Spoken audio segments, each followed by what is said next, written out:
Welcome to today's Global Connections program. I'm Bill Kerri. Today we're going to be taking a look at a really interesting and important organization, ShelterBox. My guest today is an expert on this topic. My guest is Kerri Murray, who serves as president of the global disaster relief nonprofit ShelterBox USA. Kerri has worked since 2009 in disaster relief, often serving on the front lines of a disaster. She is also a member of the Montecito Rotary Club. Kerri Murray, welcome to today's Global Connections program. Thank you so much for having me, Bill. I appreciate you being with me. Let's jump right into it. What is ShelterBox? When was it formed? Why was it formed? And we'll get into what it does as we go along. Sure. So ShelterBox is a global humanitarian relief organization that brings emergency shelter and essential supplies to set up a household when you've been displaced from a disaster or a conflict situation. So it could be earthquakes, tsunamis, hurricanes, floods, but also civil war situations, the war we're seeing currently in Ukraine. And so we respond to the two big displacement crises that are forcing millions of people from their homes every single year. And Bill, there are more people displaced in our world today than any time in recorded history. So as a humanitarian, a nonprofit organization, ShelterBox was founded 23 years ago. We were initially founded by volunteers who were part of an organization called Rotary International. And they saw at the time there was a devastating earthquake. It was called the Gujarat earthquake that were displacing millions of people. And they wanted to make sure the essential needs were met, one of our basic needs that we all have as humans, and that's the need for shelter. And so they created 23 years ago the very first shelter boxes, hoping to help maybe a couple of dozen people a year. And fast forward to today, and we're bringing emergency shelter and essential supplies to over 400,000 people every year. And you're absolutely correct on the number of refugees. I think 20 years ago, the United Nations High Commission for Refugees, the refugee agency, was working with about 10, 12 million. This year, it's 80 million refugees. And the situation is not improving, it's getting worse. Well, it's a good thing that we've got ShelterBox and the United Nations and many other great groups like that out there to assist. Before we go too far, you are a 501c3, are you not, a nonprofit? We are. We're a nonprofit organization, and we work all over the world. Since we got started, we've responded in over 100 countries, and that's to over 300 disaster and crisis situations facing our world. And if our viewers would like, they can go to your website to get more information or to donate. Go to www.shelterboxusa.org, and hopefully everybody will take a look at it. But let's move forward on this. Well, you've got the boxes behind you; they're very impressive. And I probably should tell you what's inside, right? That's you read my mind. What is it? So the premise behind ShelterBox is really, what are the things that you need to sustain your life if you lose everything in an instant and you're forced to flee your home? So the center of gravity for what we do every day at ShelterBox is the provision of emergency shelter. That can take different shapes and sizes. Sometimes it is a family relief tent. They look like recreation tents, but they are not. They're made for humanitarian purposes. They're made to withstand very harsh environmental conditions and meant for you to live in for a period of months when you've been displaced, providing a temporary home to a family. But we also have a variety of tarpaulin and different tools and different solutions, all with the same intent of really putting a roof over a family's head when they've been displaced. So that's the first thing, the emergency shelter. And really having a shelter is the first step in the recovery process. If you've been forced from your home, you can't work, kids can't go to school if you don't have the shelter. So that's first. The other things that you think about that we provide that are so essential in emergency situations, light. So often in disasters, you've had a lack of power. So we include waterproof solar lanterns, vitally important. You've often had contamination of the water source. So we include a water purification unit, containers to store clean water. Also, You need basic things like mosquito nets in some of these conditions, especially if it's a wet condition, prevent vector-borne disease.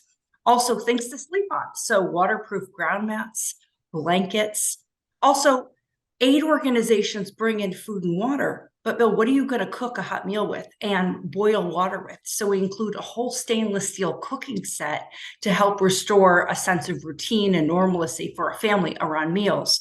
And then essential things like tools. We provide basic things to help people with the repair process, sometimes clothing in these situations, particularly in the winter months in places like Ukraine, places like Syria. It could be coats, baby onesies, basic things to help people survive and meet them in the moment that they're in. In addition, we have a variety of tarp solutions, and we really try to customize the aid package to meet the unique needs of the families that we're serving, and it's often different. You mentioned Ukraine a moment ago, and we see that horrible tragedy that's been unfolding for a little over a year now. How do you deal in a war zone?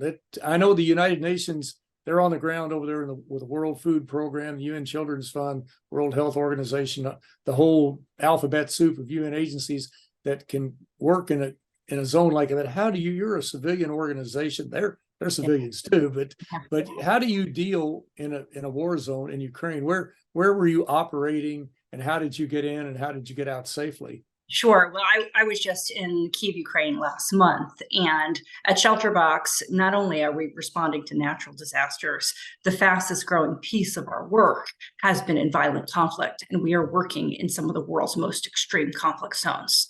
And so Ukraine has been obviously a continuous challenge for many aid organizations to operate there safely, but we've been working since the beginning of the war in Ukraine, and that's because we often work alongside trusted partners, local partners that know really the context of which we're operating in. They live in these communities. They're helping serve as doing beneficiary selection, to training communities on how to utilize the aid, to doing monitoring and evaluation. But we work alongside locals, and we do that in all of our disaster situations around the world. We have lots of different partners, but in the case of Ukraine, we have local community-based partners that are working alongside us, and they're helping in so many facets of the response. So when we were there practically last month, we were working in community centers and doing distributions of winterized aid materials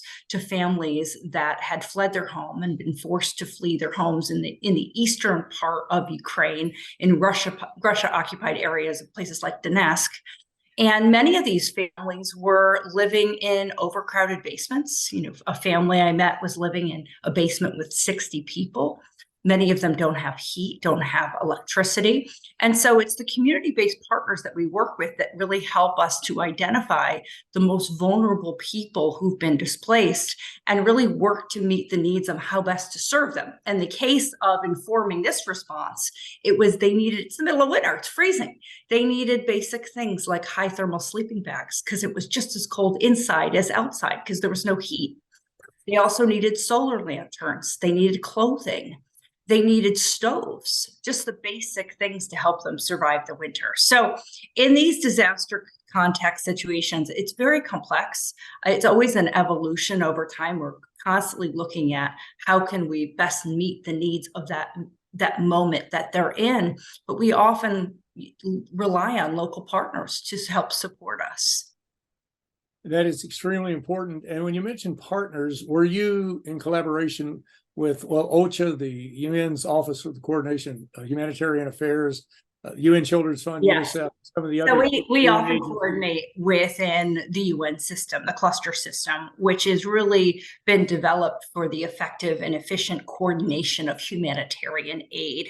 And it helps us to work together with other local nonprofit partners, but also we want to make sure we avoid duplication. We want to make sure we reach the most vulnerable. And so we do have a coordination mechanism that we feed into that's underneath the United Nations. It's so important to have that coordination. Is extremely important so that you don't have that duplication of services, and also you don't have populations who are ignored, others who may be overserved or something like that. So it's very important. Now, you mentioned that you have the tents, but you also provide other services. What are some of the other services that you do besides the boxes behind you? Yeah, so the box, we've really evolved very far beyond the box. And that's because there's not a one size fits all solution in this line of work. And so sometimes it means bringing in aid materials. In the case of our ongoing responses right now in southern Turkey and northern Syria for the series of earthquakes which devastated the region in early February, we are providing humanitarian relief tents. And we have, in instances, flown those in to places like Turkey. But we're also finding local suppliers in many of these locations that we work with continuously, such as the case in Turkey, that in Gaziantep, we've been working for years, over 11 years, because of the Syrian conflict. We've been responding to the Syrian refugee crisis. So we have a supplier and a warehouse we're working with in country that actually help manufacture the products that we need locally. So right now, it's everything from blankets, sleeping bags, clothing. And so sometimes it's a tent, as you mentioned, but oftentimes it's other aid items. And it's also, we do a lot of shelter kits, which are tarpaulins and tools and fixins, which actually help repair homes that have been damaged so people can temporarily shelter in place. We're doing thousands of those right now in Ukraine, because so many people are living in homes that have been damaged by the bombings. So we're doing things like tarps, which help provide a roof on a house or walls on a home that's been damaged by the bombings. We all often do things like plastic sheeting for the windows to cover up those open, exposed windows in these instances. We're also doing basic things like corrugated iron. We do basic things like mattresses. So we did thousands of mattresses at the beginning of the war in Ukraine, because so many people were sleeping in evacuation and in collective centers, and they just needed to get a bit of rest. So we're doing thousands of mattresses to help them just provide some basic comfort and meet them in the moment that they're in. So there's so many different types of displacement situations that we're responding to, and it really forces us to really adapt to those needs. And more and more, we're moving to a very much a localized approach, which could mean procuring items in the regions that we're working with. We can all remember seeing the horrific devastation after the earthquakes in Turkey, and just hundreds, thousands of tons of concrete just piled on top of more concrete. And of course, undoubtedly, a lot of people did not survive that. But when you go into an area like that, it's just been totally destroyed almost. It reminds me of the horrific earthquake in Haiti back in, I think, 2010, something like that, where 80% of Port-au-Prince, Haiti was destroyed. But when you go into Turkey and you see the devastation with the concrete, and the streets are blocked, you can't get vehicles in there. How do you operate? Or do people have to move out? Obviously, they can't live there. But do you have an area nearby where you can set up? Is there a flat field, or is there someplace, some stadium where you can operate, or something like that? Yeah, so the first phase of a response for ShelterBox is always assessment. And we did not just send materials in. We go in and actually do an assessment to determine what's actually needed. And we want to avoid duplication. We want to provide the most effective and efficient humanitarian relief supplies. So that means we go onto the ground and we coordinate. In the case of Turkey, in southern Turkey, our teams on the ground have been coordinating with one of our longest partners, and that's Rotary International. And so we've been partnering with Rotary in Turkey, and they've been really amazing sources of information. They're helping with logistics, they're helping with transportation, they're helping serve as volunteers.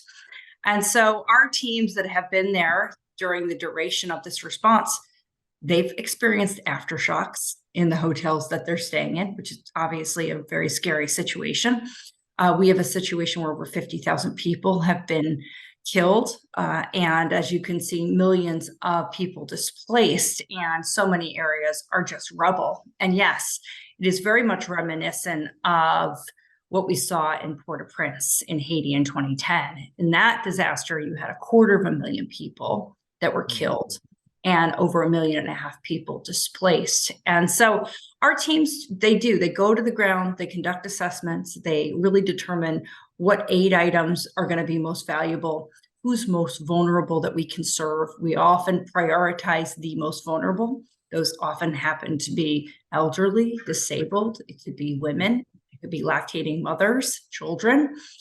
So we look at where we can be most effective and judicious with the humanitarian relief supplies. Obviously, we can't meet the entire need. That's why there's lots of nonprofits that are responding to this situation, but we are going to try to help the most vulnerable in this situation. And of course, Rotary is one of the biggest nonprofits out there. And I'm glad you mentioned it. In fact, when we come back in just a minute, we'll talk a little bit about Rotary. Sure. Well, you're watching Global Connections Television, which is a privately funded, independently produced program. The opinions expressed on Global Connections are solely those of the moderator and his guest. We'd invite our viewers to go to our website at www.globalconnectionstelevision.com to view previous programs. Also, if you're involved with a PBS or community access television station, or perhaps an educational institution that has an intra-campus television hookup, or you have a podcast, or you have a computer and you like our shows and you would like to share them, please feel free to do so. Global Connections Television is provided at no cost as a public service to help us better understand international issues and how they impact our lives. Today, we're taking a look at a really unique and important organization called ShelterBox, and my guest is an expert on this topic. My guest is Kerri Murray. Kerri Murray serves as the president of the global disaster relief nonprofit ShelterBox USA. Kerri, you were talking a minute ago about Rotary International, a group that's near and dear to both of our hearts since we're both Rotarians. And of course, now Rotary has 1.2 million members around the world, has over 35,000 clubs in over 200 countries and territories, which it is the largest service club in the world, or right up there with Lions. They say they're larger, and Rotary says they're larger, so we won't quibble over that. But where you talk about the Rotarians who were there, where did they come from? They all weren't Ukrainian Rotarians. I know Rotary is big in Ukraine, but were these volunteers who came in from around the world, or who were these folks? Oh, actually, when I was in Kyiv, Ukraine, I met with one of the past district governors who lives in Kyiv, who is running several humanitarian projects with Rotary locally in Kyiv. And the same thing when we look at our response in southern Turkey. Our team is coordinating with local Turkish Rotarians that are on the ground, that live in these communities. They know the context, they know the language. They are absolutely vital to our responses in disaster situations, and they have been since we got started 23 years ago. That is so important to have your partners on the ground. You have to have them. If you don't, it can be an absolute disaster. Well, let's shift over to Syria and talk a little bit about that. That's a bit of a different setting. I guess you were in the war-torn areas of Syria. Is that correct? So the longest and largest piece of our response at ShelterBox has been responding to the Syrian crisis. We have been actively responding for over 11 years. And that is both to Syrian refugees who fled the country early on in places like Lebanon and places like Greece. But then we've also really turned our attention the past several years to people who've been internally displaced within Syria. And we've been able to bring emergency shelter and supplies to over 50,000 families over that time. It is a very large response for our organization. Now, you mentioned a minute ago about sourcing, and of course, that's extremely important in that you get the equipment and the materials to the people who need them as quickly as possible and as cheaply as possible too, so there's more money for other items to be purchased. Are you sourcing locally? For example, in Syria, did you have someone making the shelter boxes in that area, or did you have to ship them from the UK or from wherever in Europe where they're put together? It's a great question. For our response in Syria, we've actually been procuring and sending aid items in to Turkey. And we've been doing this for years. So some items we produce in Gaziantep, things like our high thermal blankets. We're also producing children baby onesies and clothing and boots for the winter months. But a lot of the aid materials that we send in then get packaged together and taken to the border. And at the border of Turkey and Syria, we then transfer those materials to our humanitarian partners, long-term trusted partners we've been working with in Syria for years. That includes organizations like Relief Aid and also Bahar organization. So when the earthquakes hit, and it obviously killed thousands of people in northern Syria as well, some of the people that were most affected in Syria had already been displaced many times. They were already the most vulnerable. And so this was another tragedy on top of a crisis they've been experiencing for years. So initially when that happened, we were in touch with our local partners. And because it was still the winter months, we had aid in country in warehouses that we were able to immediately redeploy to families who had been affected by the series of earthquakes. So initially we did have aid in country. Other aid that we have will be coming in obviously through Turkey, but we were fortunate in that in such a difficult place to work, we've been working there for 11 years. It's been very quiet work. I think a lot of people didn't even realize we were working there until this series of earthquakes hit, but it put us in a very good position to respond. And actually, our work in Syria and in some of the world's most extreme conflict zones is the reason why in 2018 and 2019, ShelterBox was nominated for the Nobel Peace Prize. And it's for our work in these very difficult humanitarian situations that are displacing millions of people. That is a tremendous honor that ShelterBox certainly deserved. Just being nominated for the Nobel Peace Prize is a remarkable accomplishment. Well, as you've been involved in the humanitarian effort for the last several years, and I know you've met thousands, maybe hundreds of thousands of people over this period. You've had all types of encounters. Is there one really most memorable moment that you'll cherish for the rest of your life?